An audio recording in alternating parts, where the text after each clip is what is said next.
Isso. Aí, só ajeitar aí. Tá bom, Pronto, sim? Arnaldo. Dá pra Boa ver tarde. certinho? Boa tarde aos nossos ouvintes. Tem gente entrando, percebo que tem gente entrando. Estava muita gente aguardando a live dos nossos diálogos no percursos pelo YouTube, mas nós tivemos um problema técnico, vamos ter que resolver inédito, problema de geração da transmissão. Estamos dando hoje de todas as formas. De alguma maneira, a gente usa um pouco essas tecnologias das redes sociais para tentar minimizar. Obviamente, não significa que os diálogos vão ser substituídos, porque a gente não vai ter que conseguir fazer com a Maria Pia também, porque a live tem essa limitação aí de participação. Mas eu queria, pelo menos, não perder a presença do Arnaldo Godoy conosco. Então, Arnaldo, prazer ter você com a gente, ainda que dessa forma, digamos, inesperada, né? Uma forma que, como falei, atrai a nossa criatividade. Mas eu quero retomar, então, o tema. O tema dos nossos diálogos do percurso é a história funcional, pandemias, poderes de emergência. E nós estamos vivendo um momento particularmente sensível, né, em que esses poderes de emergência, de alguma forma, estão é, tomando uma dimensão grande, uma dimensão um pouco assim de pressionar os atores da sociedade, os atores da política. E eu queria ver com você, então, queria te ouvir em relação a isso, sobre que perspectiva histórica, que ponte você faz. Você é um conhecedor da história brasileira. Quero dizer, em primeiro lugar, temos mais pessoas entrando na nossa live, então eu estou, de propósito, ganhando um pouquinho de tempo aqui para mais pessoas poderem te ouvir. Dizendo isso, eu vou te apresentar para o nosso público. Tá? Você, assim, Arnaldo Godoy, é um professor dos cursos de mestrado e doutorado do ICEUB, é uma autoridade em vários campos do direito brasileiro, porque é um dos pioneiros do Brasil no campo do direito. É um grande historiador do direito, tem muitas obras na história.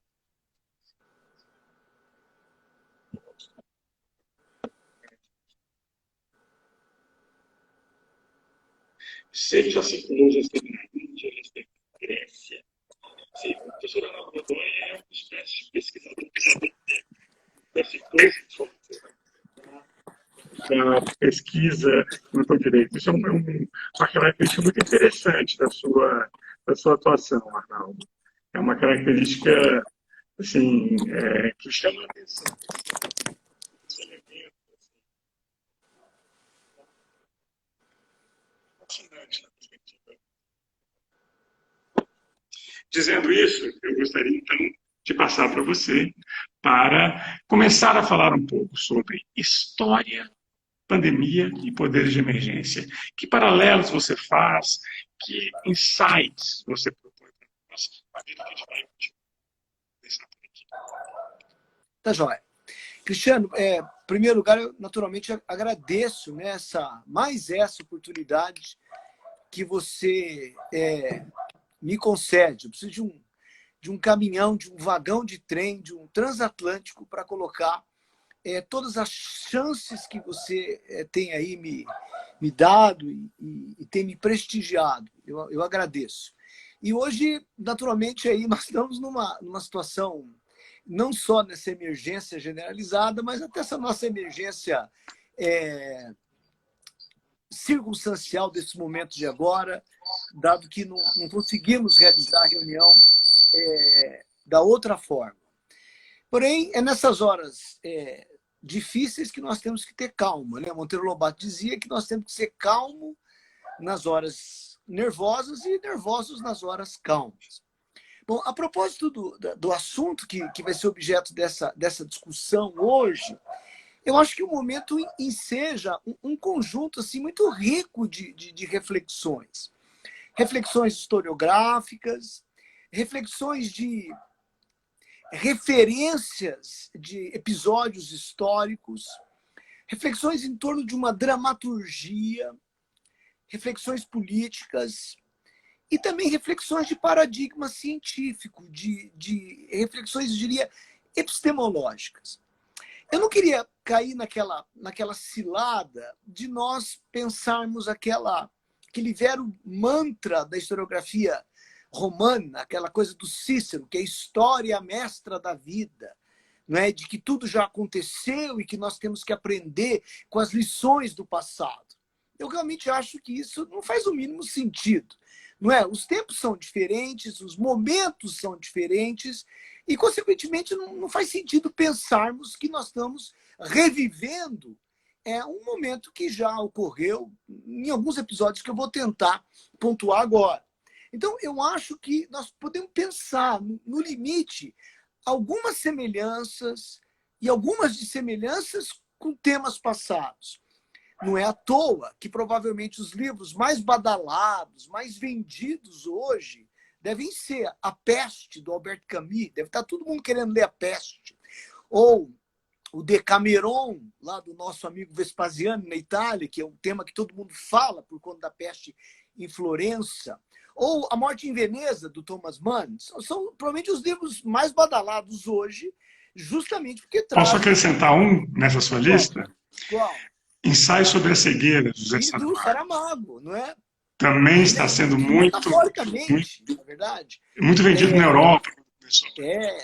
Enfim, eu acho que são esses os textos que hoje são mais comentados. Mas se eu pudesse tentar um ponto de partida para algumas dissemelhanças, eu acho que 3 temas vêm à mente. A Revolta da Vacina, em 1904, no Rio de Janeiro, por várias razões. A gripe espanhola, inegavelmente, o auge dela no Brasil em 1919, e uma epidemia que parece que todo mundo quer esquecer, mas que foi a questão da meningite. Não Sim, só importante. ela leva na década de 50, mas houve um violento surto de meningite em meados da década de 70. Sim, em pleno governo militar. Não é? E as notícias não eram reveladas. Havia ali um problema informacional muito, muito forte. Então, se algum paralelo, acho que nós vamos buscar lições, né? Vamos buscar paralelos, dissemelhanças, nós poderíamos nos aproximar desses 3 momentos. A Revolta da Vacina, no tempo do Francisco de Paula Rodrigues Alves, a gripe espanhola no Venceslau Braz Pereira Gomes, e, por último, o tema da meningite, meados da década de 70. Nós já caminhamos no governo Ernesto Geisel. Muito bem. Há também, numa tentativa de aproximação, alguns temas de dramaturgia. O modo como se aceita ou o modo como se nega tudo que está acontecendo. Eu tinha visto agora há pouco, é muito bacana irmos para a Biblioteca Nacional. Todos os nossos jornais estão lá, online, né? E se nós pegarmos o Jornal do Brasil, em 1919, olhar ali aquela seção de reclames, dá para ter uma leitura muito nítida da dramaturgia do momento. Como é que eles negavam aquilo? Então tem lá um reclame de um sindicato de trabalhadores no comércio. E nesse reclame eles afirmam que a doença, a epidemia era algo benevolente, somente pegava os mais fracos, não era para se preocupar. Então construía-se uma narrativa de negação. Eu acho que desse ponto de vista, digamos assim, dramatúrgico, o modo como se recebe, se nega, e depois, num determinado momento, não há mais como se aceitar essa mentira, esse mito, não é? Então, isto suscita alguma relação também, eu acredito, de convergência. Também eu Posso aduzir uma perguntinha? Eu me recordo de ter lido também nos anais da epidemia de gripe espanhola quando chegou no Brasil, que, ao que parece, era um funcionário da Prefeitura do Rio de Janeiro, capital na época, que dizia: eu sou positivista, eu não acredito em micróbios. Então, a gente percebe e a gente entende, de fato, o conceito de vírus não existia na época. Essa não conseguiu identificar uma bactéria. Descobrimos a bactéria da gripe. Na verdade, era uma bactéria de uma infecção secundária, que eles achavam, como eles não conheciam o vírus, achavam que ali era a causa. Mas só quero perguntar uma coisa. Negacionismo está na moda. O negacionismo é um novo normal. Se a gente analisar, por exemplo, em relação à própria ditadura militar, nós nos deparamos recentemente com uma decisão do Supremo Tribunal Federal que, suspendendo uma decisão que havia proibido rememorar-se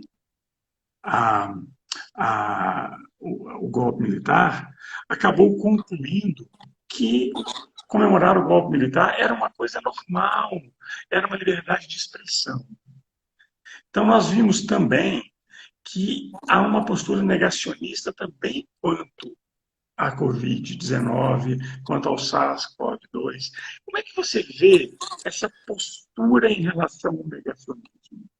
Você vê, os exemplos mais inesperados ocorrem. Um negacionista, por incrível que pareça, foi Rui Barbosa. Rui Barbosa supostamente era a figura mais iluminada, não é verdade, da década de 1910. E Rui Barbosa, em recorrentes artigos de jornal, em 18, 19, é claro, ele estava com um olho na candidatura presidencial dele, a terceira candidatura. Ele estava com olho nisso aí. Mas ele reiteradamente se manifestava nos jornais, ele era um escritor prolífico em jornal, e recorrentemente Rui Barbosa também ostensivamente negava a letalidade do vírus que atingia todos com a gripe espanhola. Então, eu creio que o negacionismo tem, de uma certa maneira, um forte componente de ordem de postura política. Basta nós olharmos os negacionistas no tema do Holocausto. Há um filme recente, muito interessante, o filme deve ter uns 2 ou 3 anos, chama-se Negação.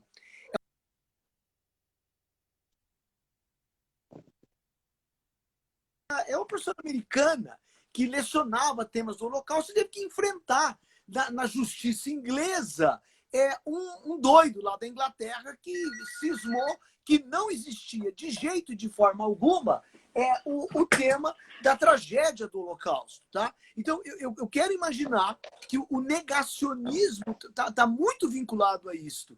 E nós pensarmos por uma figura como Rui Barbosa, que é ostensivamente o maior intelectual brasileiro, negar isso, a mim me parece um problema muito grave também.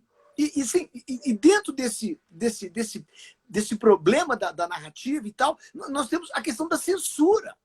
Vamos ver, por exemplo, o próprio nome, gripe espanhola.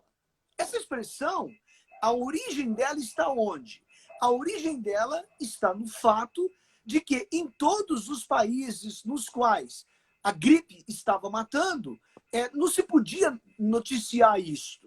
E não se podia noticiar isto por conta que estávamos na guerra e que, portanto, os países não queriam revelar que havia, além da trincheira, uma outra tragédia. O único país que não estava na guerra naquele momento é a Espanha. E como na Espanha não havia nenhuma proibição para que se divulgasse a gripe que matava, é que a gripe passou a ser conhecida e chamada com o nome de gripe espanhola, quando, na verdade, é composta, ela vinha dos Estados Unidos da América. Não é? E o que é interessante, Arnaldo, agora retomando um pouco o fio, nós estamos com uma boa audiência, quero agradecer as pessoas que entraram, porque foi essa coisa meio inesperada que nós mudamos o nosso rate, chegamos a ter 49 pessoas aqui na nossa live. É uma coisa interessante, é sinal que as pessoas têm muito interesse em te ouvir, e eu entendo a razão para isso. Agora, você começou exatamente dizendo que a história não pode ser associada a simplesmente pegar lições do passado. Não sei se você se lembra de uma passagem muito interessante no livro do Marc Bloch, no Métier de l'Historien, que é a Apologia da História. Ele conta uma história muito interessante, que o seu mestre medievalista, Henri Pirenne, Bloch e Pirenne, foram dar uma conferência em Estocolmo. E chegaram em Estocolmo, havia lá, eles não conheciam a cidade. Então, perguntaram para o professor, que era o Pirenne, que era o grande medievalista da época, onde ele queria ir primeiro. No centro histórico, que é, digamos, onde se imaginava que ele queria ir, ou na parte das novas construções da cidade, numa expansão urbana. Aí ele responde, todo mundo imaginando que o medievalista queria conhecer o centro histórico de Estocolmo, ele sai com a seguinte resposta: quero conhecer a parte nova da cidade. Perguntar, mas por quê? Porque eu sou um historiador e eu amo a vida. Ou seja, para ele era interessante fazer o contraste do novo com o antigo. Era interessante mostrar as descontinuidades e não ver essa história como, digamos, um repositório de lições, né? A gente pode dizer que ele era um historiador, ele não era um antiquário. Então, nessa busca aí, pelas razões do negacionismo, eu queria que você explicasse um pouco, falasse um pouco sobre essa razão de judicializar o negacionismo. Você falou desse filme, desse processo inglês. Teve também o processo do Robert Faurisson, que era um historiador que negava, de Lyon, que negava o Holocausto, negava as câmaras de gás, negava a existência. Também houve um processo muito rumoroso na França sobre isso. Como é que... E nós estamos vendo hoje o Poder Judiciário no meio de uma grande, digamos, uma grande controvérsia sobre poderes de investigação, sobre verdade. Qual é essa relação aí, a partir dessas questões históricas, entre história, verdade e dizer o direito pelo judiciário? Você se lembra, provavelmente, de uma das passagens assim mais emblemáticas daquele que foi talvez o homem mais azarado de toda a história, Walter Benjamin. Né? É verdade. Walter Benjamin é um homem que deu tudo errado com ele, tudo dava errado. Até no dia que ele foi fugir para a Espanha, para ir embora, ele olhou para o outro lado da fronteira, achou que, não é, que eram guardas alemães. Aí ele pega e se mata. No dia seguinte, a Hannah Arendt passa lá e vê Walter Benjamin caído, morto, né? Porto-Bull, uma cidade pequenininha dos Pirineus. Uma coisa assim, ela olha assustada. E naquele talvez o texto mais bonito de todos, que é as teses sobre filosofia da história, acho que é a 14ª, se não me engano, na qual ele trata do tema do salto do tigre. Isso é muito interessante, não é? De que o que se faz é tal qual um tigre que voa, que pula e que pega a sua presa e que apresenta aquela sua presa como uma vitória. O narrador da história também, de uma certa maneira, tem um papel um pouco parecido com esse.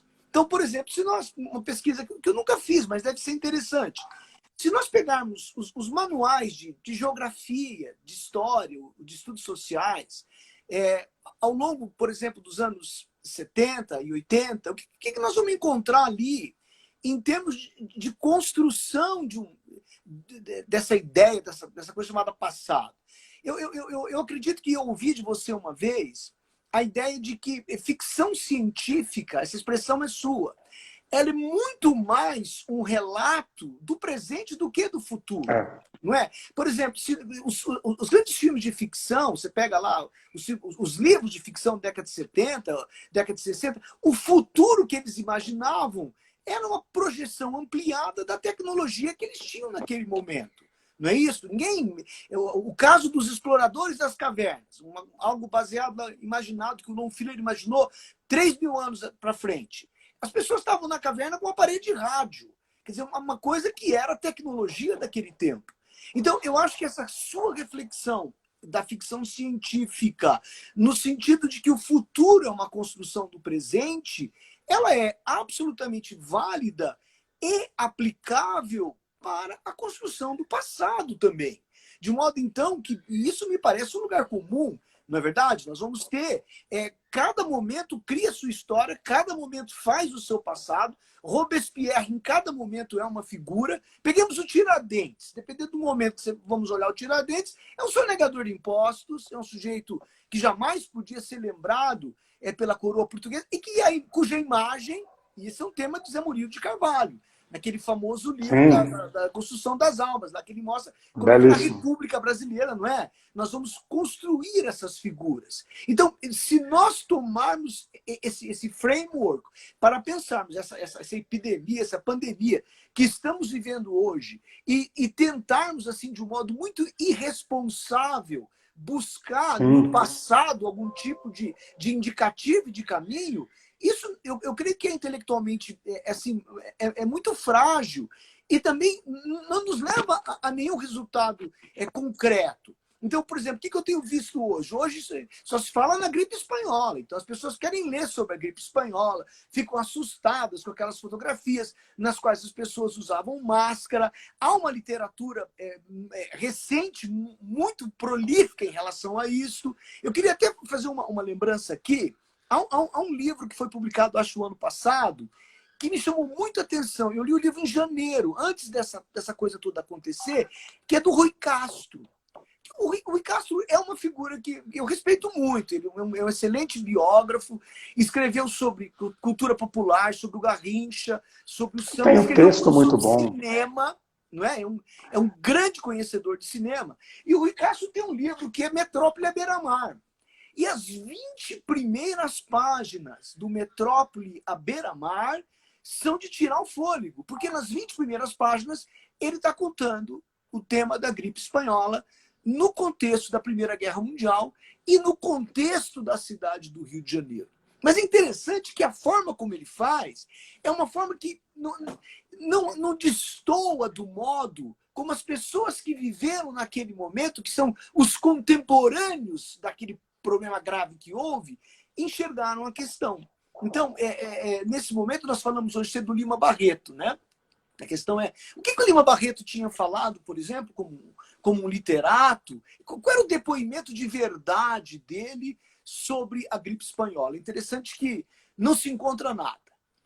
Aí, até uma historiadora do Rio de Janeiro foi provocada, Beatriz Neves, uma outra de São Paulo, Lilian Schwartz, e todo mundo concluiu que ele não falou nada porque tinha bebido demais e naqueles meses ele estava internado.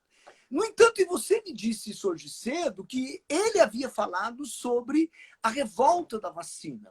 E, de Sim, tem fato, crônica no sobre isso. diário íntimo dele, no É. ano de 1904, ele tem um registro de aparente... É um parágrafo, um registro muito curto.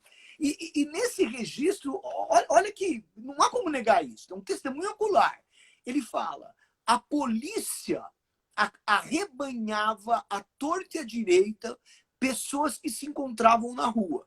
Recolhia as delegacias, depois juntavam na Polícia Central. Aí, violentamente, humilhantemente, arrebatava-lhes os cós das calças e as empurrava num grande pátio. Juntadas, que fossem algumas dezenas, remetias à Ilha das Cobras, onde eram surradas desapiedadamente. Eis o que foi o terror. E aí ele continua tratando daquele tempo. Mas o núcleo da verdade vem aqui. Porque É uma essas pessoas belíssima passagem. que eram arrebanhadas e que eram levadas para esses lugares eram pessoas que traziam um potencial de explosão muito grande. Eram pessoas que viviam no Rio de Janeiro, que se civilizou, como se falava na época, o Rio civiliza-se, aquela tríade. São três heróis hoje: Pereira Passos, Oswaldo A Cruz do Cruz. e o Lauro Miller. O Lauro Miller porque ele faz a reforma do Porto do Rio de Janeiro. O Oswaldo Cruz porque foi lá na vacina, derrubou tudo quanto era doença que tinha. E o Pereira Passos, que foi o homem que derrubou o Rio de Janeiro inteiro, é o Haussmann brasileiro. Ora, se nós pegarmos essas três figuras e tentarmos entender a visão que homens como Lima Barreto, ou o Rui Barbosa, que citei agora há pouco, ou outros da época, João do Rio, o cronista João do Rio, Sim, andava por aqueles cortiços do Rio de Janeiro, ele tem uma crônica chamada Sonho Calmo. E nessa crônica está naquele livro delicioso dele, A Alma Encantadora das Ruas. Então ele anda pelos cortiços e ele vê pessoas que alugavam esteiras para dormir, que dormiam naquelas esteiras. Então, eu imagino que há um componente de sofrimento social, há um componente de violência contra o pobre, contra o marginalizado, que presentemente fica um tanto quanto meio escondido nesses problemas de cidade, nesses problemas de núcleo urbano. E essa diferenciação pode ser uma espécie de um fio condutor para que nós possamos levantar essa sua questão, que é uma questão bíblica. Né? Quando Pôncio Pilatos olha para Jesus, não tem uma passagem assim no Testamento, e ele diz que vai resolver a verdade, ele pergunta, mas o que é verdade? Quer dizer, essa é uma pergunta que está há 2000 anos aí, não é verdade? Não é verdade? Eu teria, No a alto, respeito disso, nós temos dificuldade. termina. Né? Eu gostei muito da sua abordagem e queria te provocar em relação a uma coisa. Tá. Primeiro, concordar inteiramente com a sua abordagem, essa relação que a gente tem entre, digamos, o processo de modernização da cidade do Rio de Janeiro envolveu uma grande repressão, se nós vivemos hoje o quê? Quem são as vítimas do nosso processo, da nossa vida urbana? Quem são as vítimas hoje? É a população jovem, preta e da periferia e pobre. São os que são mortos ou pela polícia, ou pela própria situação de carência, pela própria situação de um Estado ausente. E nós temos digamos, uma abordagem similar nessas reformas do prefeito Pereira Passos e nessa própria mentalidade que estava por detrás, a ideia de alguns indesejáveis que tinham que ser excluídos. O livro sobre o qual nós falamos hoje também, do Nicolau Shevchenko, sobre a revolta da vacina, uma obra-prima, ele fala, né, que era bem na época da destruição de vários cortiços no Rio de Janeiro. Entre eles o Cabeça de Porco, que era o maior de todos, que tinha realmente uma cabeça de porco na entrada, e que era o que continha formas de sociabilidade, que continha, uma pequena, pronto, que tinha formas de convivência, de sociabilidade, de invenção de pessoas que estavam desassistidas desde a época da escravidão. Nós estamos falando aqui de 1903, 1904, ou seja, a abolição tinha pouco tempo, e você tinha uma camada urbana que procurava ocupação. Então, essa ideia de mandar para a Ilha das Cobras, depois muitos eram mandados para o Acre, e mais de 60% morriam de malária. Então, existia já, se fala muito, um termo muito em voga hoje, necropolítica. Existia uma necropolítica na Primeira República. Existia uma necropolítica nessa construção dessa cidade moderna. E o Zé Murilo de Carvalho fala no livro dele também, não sei se é nos Bestializados ou se é numa Formação das Almas, acho que é nos Bestializados, que ele fala, não havia formalização de processos. As pessoas eram simplesmente presas e deportadas. Para a gente perceber um pouco como muitas vezes o direito tem também uma dimensão civilizatória, na medida que ter um processo, a Maria Pia, que estaria conosco hoje nos nossos diálogos, estará no futuro, fez uma bela pesquisa de mestrado revelando que foi muito importante para os grevistas de 1917 que eles conseguissem formalizar processos de habeas corpus. Porque a formalização do processo é uma manifestação do direito. É uma tentativa de colocar uma cunha, digamos, numa cadeia repressiva. Então, o mundo de 17 já não era o mundo de 1904, o que mostra um pouco, a gente pode desmentir um pouco desse mito, né, de uma república velha, uma primeira república, em que não haveria, digamos, participação de atores jurídicos. No contrário, as instituições tiveram a sua participação.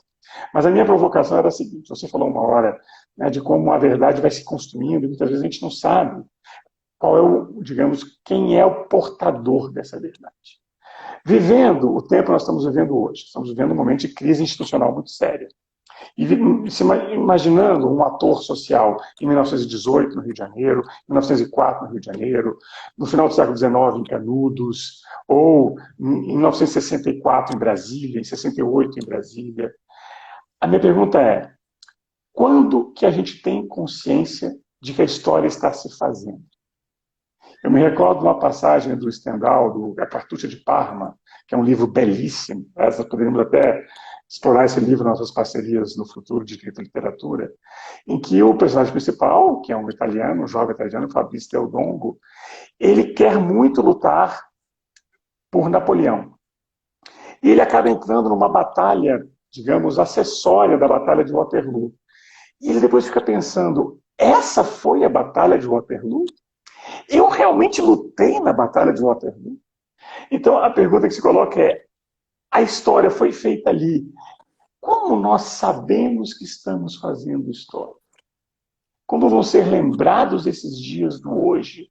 Pandemia, negacionismo, repressão, ameaças de autoritarismo. Queria que você reagisse um pouco a isso.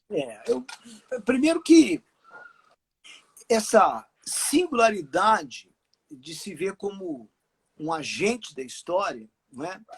É uma singularidade que exige, antes de mais nada, um lugar de fala.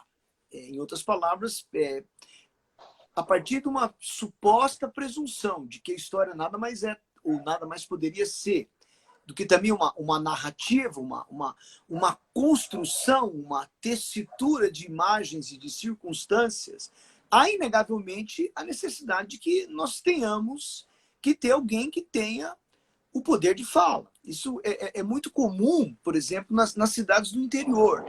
Se nós formos lá para o interior de Minas, interior do meu estado do Paraná, São Paulo, Maranhão, não sei o quê, nessas cidades, quem são os pioneiros? Quem são aqueles que contam as dificuldades dos primeiros tempos?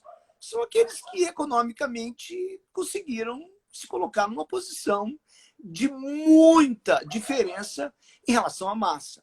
Se eu venho para Brasília, a recíproca é exatamente igual. Basta eu pegar o Correio Brasiliense e o Correio Brasiliense vai anunciar recorrentemente uma ou outra pessoa que teve uma trajetória na construção da cidade.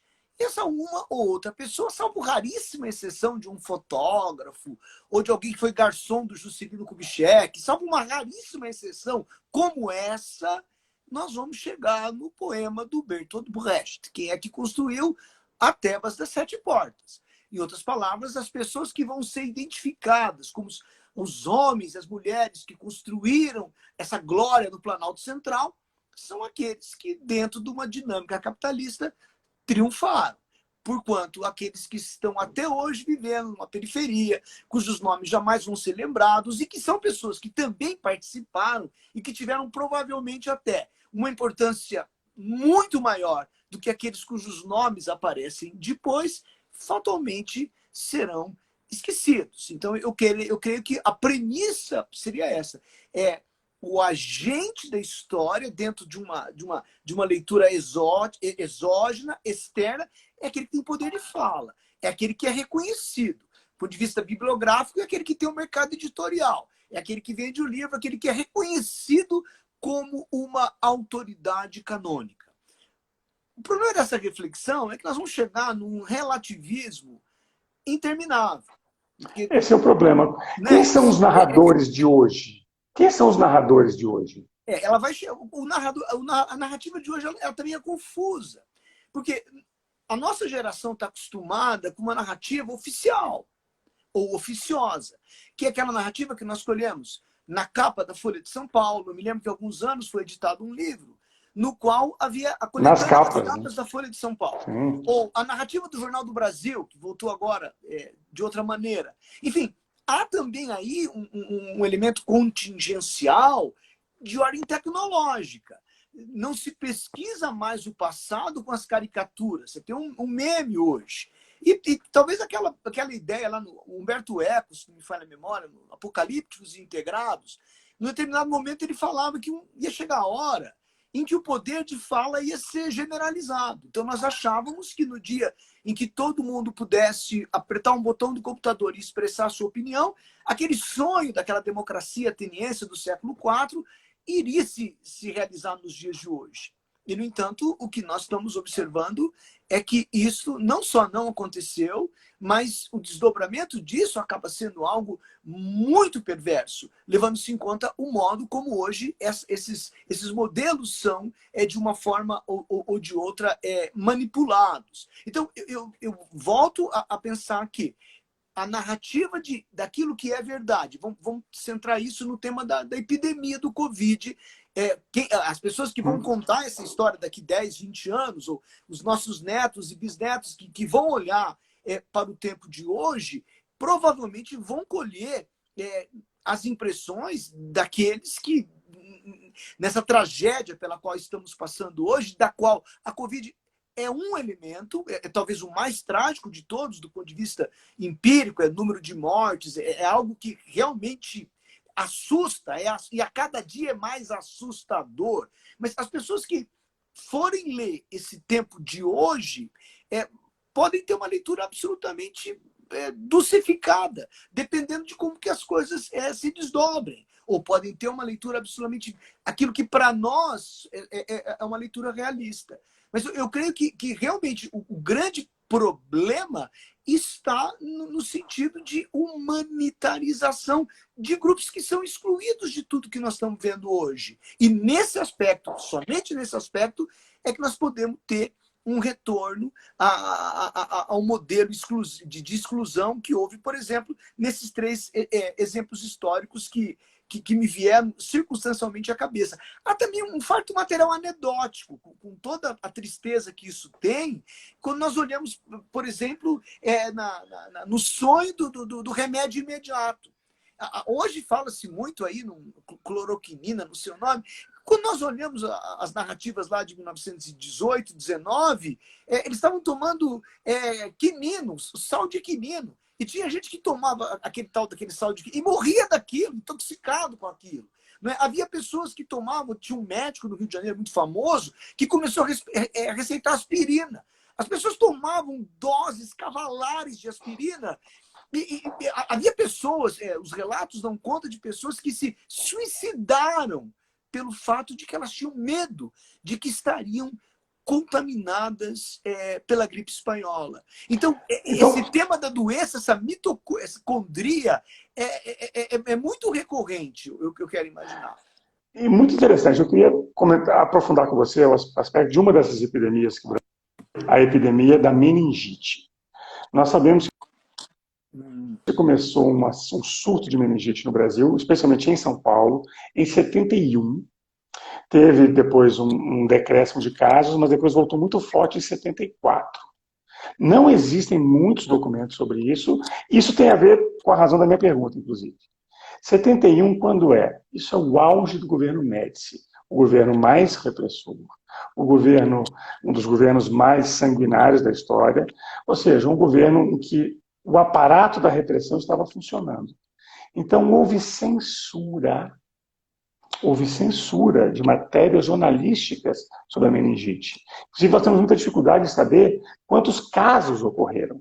Um número que eu me deparei, encontrando um material no Hospital de Clínica de São Paulo, fala em 67 mil casos de meningite, que é algo muito forte. E a gente está falando de uma doença que quase não tem período de incubação, uma doença que tem efeitos devastadores assim que os meningococos são contraídos. Ou seja, uma doença que se pode combater com informação. E o governo não deixava que se falasse disso. Aí nós temos um lado duplo, como sempre na história. Tem o lado da repressão, ou seja, essa relação entre doença e poder, entre gestão da saúde e gestão da liberdade. E temos também o outro lado, porque havia jornalistas corajosos e médicos corajosos, especialmente o Hospital Emílio Ribas, que era o centro de referência em São Paulo. O Hospital Emílio Ribas, alguns médicos que eram proibidos de falar publicamente, falavam em off, especialmente para o Jornal da Tarde, que não existe mais, está falando de jornais aqui, mas isso foi fundamental. Por um lado, quanto menos informação, mais boatos, então havia muitos boatos, havia também se dizia que havia um preparado de cânfora que curaria a meningite, então, de novo, menos informação, mais mitologia, e também havia esse dado corajoso. Eu gosto sempre de ressaltar esse outro lado, né? Esse lado das pequenas práticas de resistência. E que, no fim das contas, em 74, não foi possível mais negar a doença. Então, eu queria que você explorasse um pouco isso, essa relação, um poder militar, uma informação cerceada e uma epidemia que circulava. É uma relação, dramático. E desse fato que você menciona, o registro que eu tenho, ele não é um registro bibliográfico, eu tenho um registro biográfico. Aí a história se confunde com a memória, né? E nós Porque lembramos disso, né? eu me recordo, à época, Eu eu também, tinha eu também. 14, 15 anos de idade, tinha 16 anos de idade, e nós ouvíamos, era muito recorrente ouvir, olha, pegou meningite. Eles, na época havia uma tendência, me parece, confundir-se meningite com insolação. Eu tive uma prima que até hoje, essa minha prima, ela é uma mulher, deve ser quase 50 anos de idade, e até tem problemas até hoje, por conta do fato que ela teve meningite, e, no entanto, o diagnóstico que foi feito era um diagnóstico de que ela tinha ido para a praia e tinha tomado muito sol, era um diagnóstico de insolação. Então, provavelmente uma pesquisa interessante seria tentar se verificar nos registros de cartório que davam conta dos óbitos naquele momento, primeiro o grupo etário, porque as pessoas que mais atingiam a meningite, tanto quanto eu me lembro, eram de 12, eram jovens, 12 a 18 anos de idade. E é muito provável que uma parcela muito grande desses registros que davam conta desses óbitos não eram esclarecedoras no sentido de que a causa-morte de fato fora meningite. O que pode supor, pelo menos do ponto de vista assim, de uma indagação, de que havia nas entrelinhas e com todas as letras alguma pressão para que esse tipo de óbito fosse, naquele momento, negado. É o que eu falava logo no início, no contexto daquilo que eu chamaria de uma dramaturgia dessas epidemias, porque há várias respostas, tá, que são respostas pautadas de uma certa forma e de uma certa maneira por uma injeção externa. Eu creio que isso aconteceu em 18, isso aconteceu em 1904, nas epidemias do século XIX, e principalmente no ano, provavelmente, em meados da década de 1970. Então, eu precisaria de um aprofundado. Eu queria Eu acho que investigar, se fosse o caso, quais são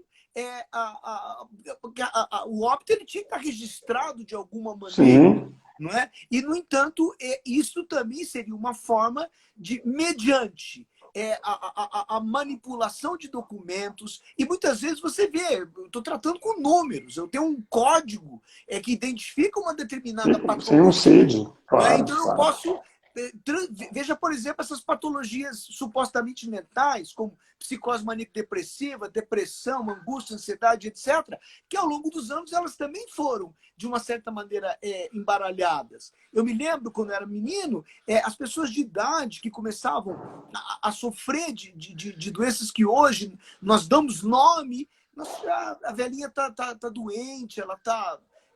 ela está caduca ou coisa parecida. Então, eu creio que, do ponto de vista de construção de verdade, é muito provável. E tudo leva a crer que existe, sim, uma convergência entre uma forte negativa oficial para o que estava acontecendo e o que, de fato, a população estava vivendo. Mas é um fato historicamente muito recente, ainda que, por outro lado, a mim me parece que certas epidemias que nós julgávamos como desaparecidas, ao que consta, começam a aparecer.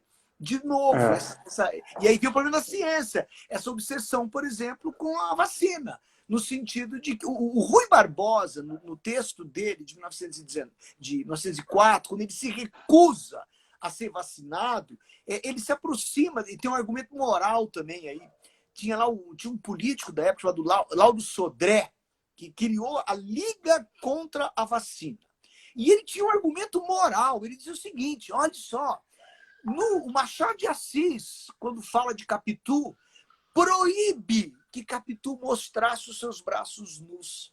Então, a partir daí, ele fazia uma analogia de que as mulheres que iam ser vacinadas, elas iam levar uma injeção no braço, ou na perna, ou na nádega, e, portanto, do ponto de vista da moral daquele momento, não seria nada adequado que isso ocorresse. Então, eu creio que um bom argumento e um bom ponto de partida seria pensarmos que essas narrativas são construídas a partir de todas as instâncias. Eu tenho uma instância científica, entre aspas, eu tenho uma instância moral e eu tenho uma instância documental. Eu acho que a partir do momento em que nós levantarmos o véu dos documentos, morreu do quê? A partir do momento em que nós levantarmos o véu de ordem moral, mas por que não podia vacinar? Ou a partir do momento em que nós levantarmos também um véu de por que quero dizer isso, eu acho que haveria alguns elementos interessantes para comparar com os dias de hoje. Eu queria, excelente, Arnaldo, eu estou preocupado porque a gente sabe que o Instagram é muito rígido com a sua temporalidade. E eu queria te dar a oportunidade de você encerrar essa conversa. Eu quero antes fazer alguns registros.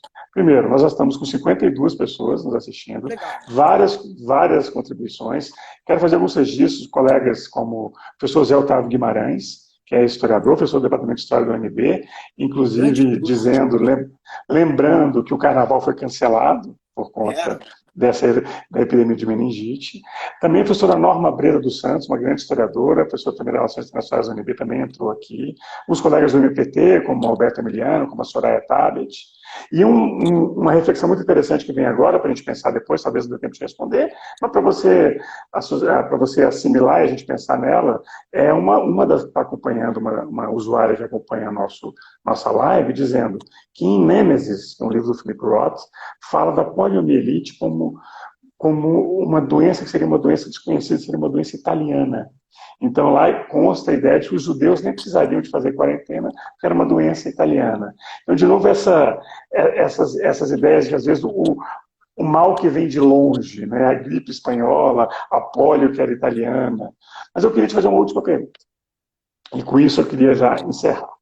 A gente falou agora sobre a questão da epidemia de meningite. Dessas três grandes problemas de saúde pública no Brasil no século XX. Varíola, que gerou a revolta da vacina. Gripe espanhola, 18 e 19. E meningite, anos 70. A meningite é a menos conhecida. Não quer dizer que seja menos trágica. A meningite é uma doença cruel, poderia ter sido evitada, e muitas crianças foram afetadas. Só que nós falamos pouco delas. Qual é a relação entre história e silêncio? Porque eu me recordo, por exemplo, nós temos as grandes catástrofes do século XX. Eu lembro sobre a Guerra da Coreia, existe, digamos, uma certa patologia que aqueles que sobreviveram à Guerra da Coreia se colocam como sobreviventes que não, como a guerra não acabou, já porque ela tem um armistício, não tem um fim da guerra, as duas Coreias estão tecnicamente em guerra até hoje, eles não podem contar a sua história. Então, uma espécie de segunda morte. Há aqueles que morreram, mas não se fala desses mortos. E foram muitos mortos. Como é que você concluiria essa nossa conversa a respeito dessa minha provocação? É muito mais asséptico, é muito mais seguro, é muito mais supostamente elevado contarmos um problema que é do pretérito mais do que perfeito, do que contarmos um problema que aconteceu ontem. Eu teria N exemplos para tratar de julgamento inquisitivo, no qual a autoridade que acusa é a mesma que julga. Eu tenho elementos de ano passado, retrasado, mas por uma questão de comodidade e de asepsia, eu vou tratar desse problema olhando para um mundo que é diferente do meu, que é a Idade Média. Então, vou falar da Santa Inquisição, do Tribunal da Santa Inquisição, e vou me horrorizar com a Inquisição. Mas eu não vou. Que é muito distante, eles eram muito diferentes. Né? Era um outro mundo. O grande francês, o Paul Michel Foucault, teve no Brasil uma ocasião e fez uma série de conferências na PUC do Rio de Janeiro. E dessas conferências vinha um livrinho chamado A Verdade e as Formas Jurídicas. E as Formas Jurídicas, e naquele livro, né, ele enfatizava justamente isso. Não adianta essa obsessão com a Inquisição, com a tortura da Inquisição, porque era um mundo no qual a possibilidade de verdade era aquela, e não tem como eu mudar isso. Quando eu vou falar de violência contra uma população inteira, eu não quero falar nem da Armênia, nem de Israel. Eu vou lá para o Império Romano. E eu fico imaginando os soldados romanos, as legiões romanas que chegavam em tudo quanto é lugar e ainda se davam o direito de chamar os outros de bárbaros. Ainda que o problema fosse glotológico, bárbaro era aquele que não falava latim, que balbuciava, barbalhou. Exatamente. Então, eu creio que o seu questionamento é: por que que nós não tratamos dos nossos problemas imediatos que estão na nossa frente com o espírito aberto e desarmado que esse enfrentamento exige? Por quê? Por uma questão de comodidade, de asepsia, de uma zona de conforto, nós vamos tentar fazer justamente a ficção científica inversa. Então, por que eu vou falar do julgamento lá que houve aqui? Eu vou citar a Idade Média, eu fico muito mais, me sinto mais confortável. E o máximo que eu vou fazer vai ser nas entrelinhas, dar uma pequena dica, e aquele que me ouviu, ou que me leu, ou que ouvia essas coisas, nossa, eu acho que tem algum nível de comparação. Então, provavelmente, nós deixamos de tratar os problemas contemporâneos com a clareza e a nitidez que eles exigem, porque talvez nos falta uma coisa chamada coragem. Então, nós usamos alegorias, usamos metáforas, eu não quero...